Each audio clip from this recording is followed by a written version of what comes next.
Yo, what's up, champs? I'm gonna be jumping into what wraps are, aka wraparound mortgages. I love these, specialize in these. So many great benefits in this type of strategy. So let's just jump into it, okay? So, what is a wrap, right? So, a wrap, I put it in my own words. Hey, a wrap is also known as a wraparound mortgage. And it's exactly what it sounds like, an existing mortgage that's wrapped around an additional mortgage. In other words, the seller's existing mortgage is wrapped around with a new mortgage, the equity provided by the seller, which includes an additional amount and then sold to a buyer. Typically, this end buyer is a homestead buyer, somebody that's going to move into the property with their family. So a wrap is a financing structure where the seller provides financing to the buyer in the form of mortgage or 2+ mortgages bundled into one. So the seller is acting as the bank and or lender in this scenario, and the buyer is the borrower. So the buyer makes payments to the seller, to the lender, and in turn, the seller or lender uses those payments to pay off any existing debt that's in place on the property. So we'll go over an example, but hey, a rep buyer pays me $2,000 and my existing debt is $1,500. I take the $2,000, pay off the $1,500, and then I'm left with $500, right? So let's get into what are some of the benefits of selling a property on a wrap, right? What I love about them is the liability, which is little to no liability. The risk level is real low. So little to no liability to the property or tenants, right? We're really wrap buyers. Homeowners.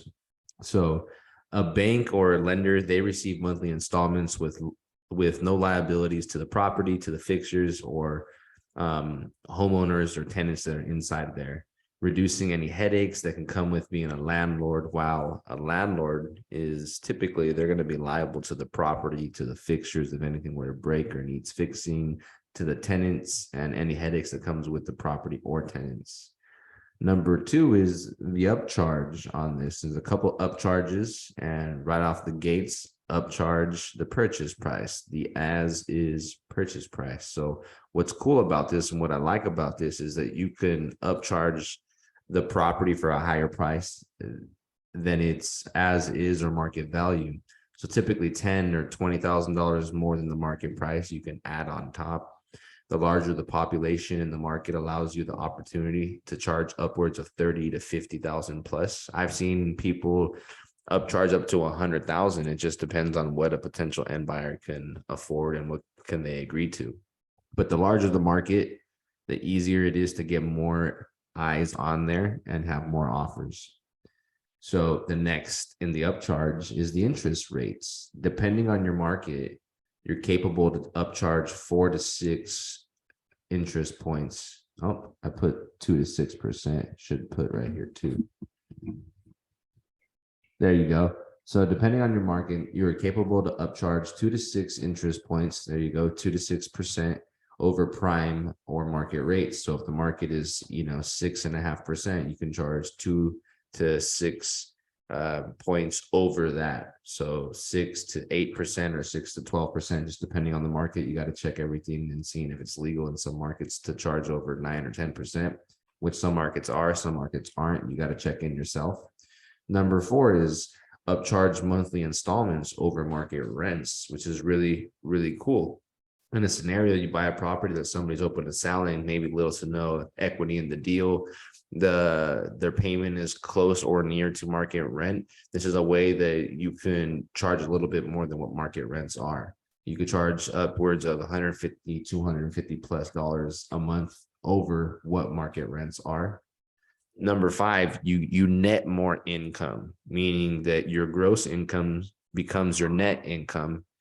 As a landlord, you save a portion of the gross rental income for management fees, for vacancies, and any capital expenditures. But as the bank, as the lender in the scenario of somebody selling the property on a wrap, you're the bank or the lender, you don't need to save a portion of the gross revenue for those items, netting you more money in your pocket. It's a great investment right here. Number 6, avoid capital gains taxes, right? So like this is not an all cash sale, which allows you to defer capital gains. And the only amount of cash that is taxed is the money that is put down by the end buyers. So typically there is going to be money that's put down, and they'll be taxed on that. So avoid taxes while gaining a nice return on your investment. And there's a lot more benefits. I just throw in the ones that I typically look for in these scenarios, or what I really, really like about them is these 6. And there's a lot more. So let's get into an example. Okay. So I hope everybody kind of has an understanding a little bit. I'm going to go ahead and break it down to an example, and hopefully this makes it crystal clear. So this is for educational purposes. This is an example, not a real deal. I'm going to use my name, Carlos. I'm going to be the investor in this. I'm going to use John as an end buyer. Okay. So Carlos, which is me, right? Carlos purchases a property for $300,000 via seller finance. So the property's as is condition and price is around $350,000, which is around the market value. Meaning this property is closer to turnkey. If I'm buying it at 300,000 and market value is 350, we negotiate this property that I had personally purchased, and then I go ahead and turn around and sell it on a wrap. And I'm going to go break down the rest of this. Okay, so Carlos purchases the property for 300,000 with $20,000 down to the seller, leaving a financing amount of 280,000 with a 3.5% interest rate over a 30-year amortized loan, with principal and interest payments of $1,257.33 with a 12-year balloon. So my purchase price is 300 grand. Here's my interest rate.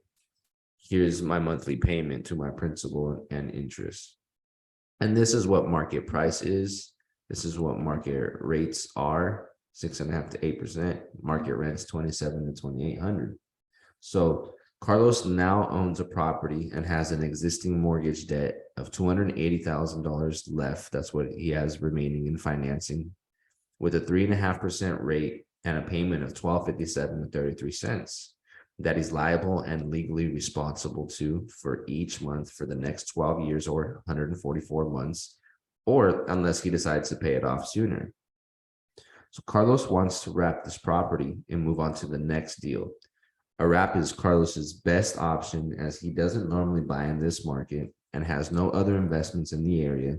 A wrap would release any liability, additional cost each month, any headaches, and allow to maximize on interest rates. It's a perfect strategy since Carlos doesn't have any other investments in this market and is only open to keeping this property in his portfolio if he doesn't have any liabilities attached to it. Makes sense, right? I mean, it's a little bit more difficult for you to buy properties in markets you're not typically marketing in or prepared to be in, and then rent them out on a long-term lease with opportunity for things to happen in the property, fixtures to come in, plumbers and electricians and roof incidents and whatever else comes with owning a property. You have to pay property managers and reach out to all types of different working personnel to help out and all types of things, right? It doesn't make sense for everybody. It doesn't make sense for me. So a wrap is the best scenario for me personally. It's what I love and specialize in. And this is me breaking it down. So right here, I go into the market, how I market this property. So Carlos markets this property for sale and is willing to personally finance it with no additional banks or credit checks needed. And there's a lot of ways you can market a wrap. We'll get into that a little bit later on another opportunity, but fairly simple. You can use like Facebook Marketplace, Zillow, Craigslist, the MLS. You can call loan officers or agents or title companies and ask if they had any potential home buyers that weren't able to qualify for a loan that are still looking to buy in the area, and pay them a fee. But this is what Carlos marketed this property at. Purchase price $375,000. Remember, you can charge a little bit more than what the market value is. So I'm marketing it higher. Every time I'm marketing it higher than the as is condition or the market price on it. So 375, down payment of 10%, which is 37,500, interest rate of 10%, with principal and interest payments of $2,961.80, a balloon of 11 years and 6 months. You remember I have a balloon of 12 years. So if you have a balloon period on your existing debt, ensure that your wrap buyer's balloon period is shorter than yours, so that in an event where the wrap buyer cannot perform on the balloon, you have time to adjust your game plan. You don't want to have 12 years on a balloon and then give your wrap buyer 13 years. It makes no sense. You're bound and responsible legally to pay off the debt that you owe in the time frame you have. So it's best to always shorten the balloon that you give to a wrap buyer, shorten it from what you have. So after marketing it, several potential buyers are interested but haven't come to an agreement. John reaches out to Carlos from a marketing campaign and accepts the offer presented to him. John explained to Carlos that he made some mistakes and struggled a bit in his recent past and ruined his credit, which prevented him from buying a property with a conventional loan for his growing family. So John really needed this property for a growing family so they could fit comfortably. So John was excited that he came across this marketing campaign that stated no banks or credit checks needed.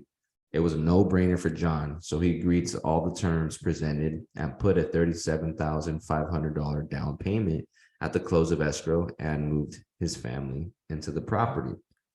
Let's break down a little bit of analysis, right? So win-win scenario right there. Carlos purchases a property, turns around, sells it on a wrap to an end buyer, a homestead buyer who couldn't qualify for a loan, and now gets his family, growing family, if that, into this new property that's going to fit his comfortability with his family in there. Win-win situation right here. Let's go ahead and go over a little bit of analysis. So Carlos has a property that has a remaining underlying debt, an existing mortgage of $280,000, 3.5%, 30-year amortized loan, principal and interest payments of $1,257 and $33. So Carlos sold his property and is financing it to John for a total of $375,000 with $37,500 down, remaining balance of $337,500 with a 10% interest rate, thus wrapping his existing mortgage of $280,000 with 3.5% interest and principal payments of $1,257 and 33 cents for 12 years, which is the underlying debt that Carlos is legally responsible to. He wraps that around an additional mortgage of $95,000 minus the down payment, which is $37,500, which leaves a remaining existing mortgage of $57,500 with a 10% interest rate and principal and interest payments of $1,704 with 47 cents for 11 years and 6 months that Carlos created, which is the equity portion, the $57,000 difference from what is owed to what is sold. Which in this case is the difference from what Carlos owes to what he sold it for. So let's go over this, right? So there's an existing mortgage in place right here. When Carlos purchased the property, he bought it with a remaining mortgage of $280,000, 3.5%, and a monthly payment of $1,257 and 33 cents. Here's the equity mortgage. This is the difference of what Carlos is going to be selling and netting his profit on, besides the interest on this portion. But this is the wraparound portion where we're using this mortgage that's in place, wrapping it around the additional mortgage, which is going to be the equity, and we're selling it to John, the wraparound buyer, right? The wrap buyer. So Carlos has a mortgage of $280,000, but he sold his property to John for $375 minus down payment. John owes $337,500, which is a bundled mortgage, right? Of Carlos's debt, $280, plus Carlos's equity of $57,000, which equals the wraparound, right? Wrapped around the mortgage.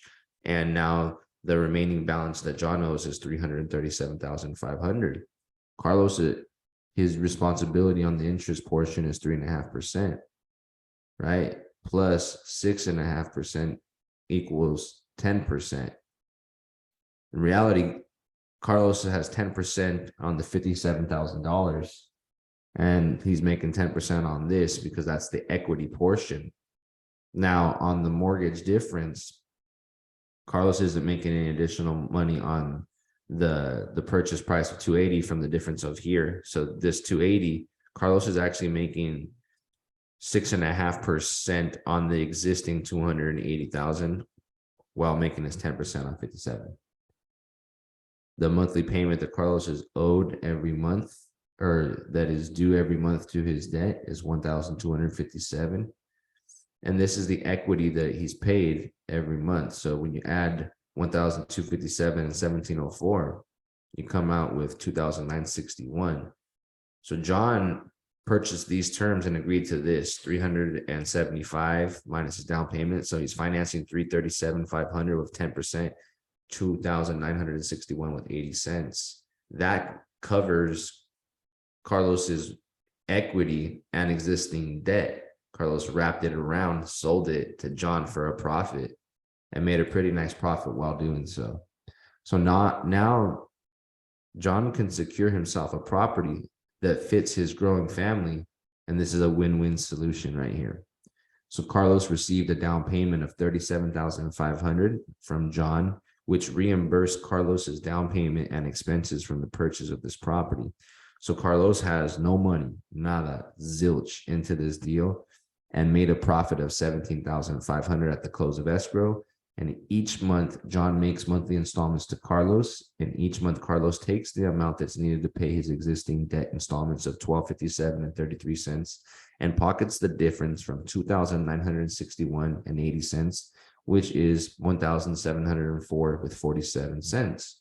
Carlos now holds an equitable mortgage or promissory note for $57,000 with 10% interest and principal and interest payments of $1,704 and 47 cents in second position on this property, and receives that monthly installment for the next 11 years and 6 months with no liabilities to the property. So if Carlos were to hold that note of $57,000 for the length of the term, which is 11 years and 6 months, and doesn't pay it off before then, Carlos would roughly net an additional 60,000 plus in interest on his money, making it an amazing investment. So this is an example that is just for educational purposes. It's not a real deal, but take the time to think about this deal because they do happen all the time. I'm going to be breaking down more scenarios of the deals and wraps that I do, but check it out. It's an amazing deal. Carlos initially, he put 20,000 plus closing costs into this deal and was reimbursed by John when John purchased the property. And now Carlos profits around 17,500 cash up front and truly has a passive investment that gives him great cash flow with no headaches. And then this becomes not only a true passive investment, but there's no money into the deal. It's an infinite return. Thank you so much. That's what a wrap is. We broke it down to you, powerhouse style. Much love, and we're out.